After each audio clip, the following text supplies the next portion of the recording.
యోహాను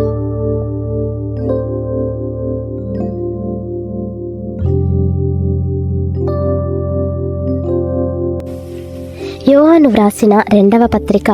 పెద్దనైన నేను ఏర్పరచబడినదైన అమ్మగారికిని ఆమె పిల్లలకును శుభమని చెప్పి వ్రాయినది.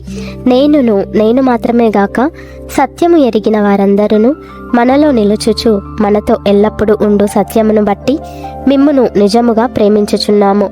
సత్యప్రేమలు మన యందుండగా తండ్రి అయిన దేవుని యొద్ద నుండి, తండ్రి యొక్క కుమారుడగు యేసుక్రీస్తు నొద్ద నుండి కృపయు కనికరమును సమాధానమును మనకు తోడగును. తండ్రి వలన మనము ఆజ్ఞను పొందిన ప్రకారము నీ పిల్లలలో కొందరు సత్యమును అనుసరించి నడుచుచుండుట కనుగొని బహుగా సంతోషించుచున్నాను. కాగా అమ్మా, క్రొత్త ఆజ్ఞ నీకు వ్రాసినట్టు కాదు గాని మొదట నుండి మనకు కలిగిన ఆజ్ఞనే వ్రాయుచు మనము ఒకరినొకరము ప్రేమింపవలెనని నిన్ను వేడుకొనుచున్నాను. మనం ఆయన ఆజ్ఞల ప్రకారము నడుచుటయే ప్రేమ.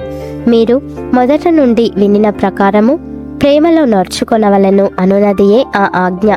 యేసుక్రీస్తు శరీరధారి అయి వచ్చెనని ఒప్పుకొనని వంచకులు అనేకులు లోకములో బయలుదేరి ఉన్నారు. హట్టివాడే వంచకుడును క్రీస్తు విరోధియునై ఉన్నాడు. మేము మీ మధ్యను నెరవేర్చిన కార్యములను చెడగొట్టుకొనక మీరు పూర్ణ ఫలము పొందునట్లు జాగ్రత్తగా చూచుకొనుడి.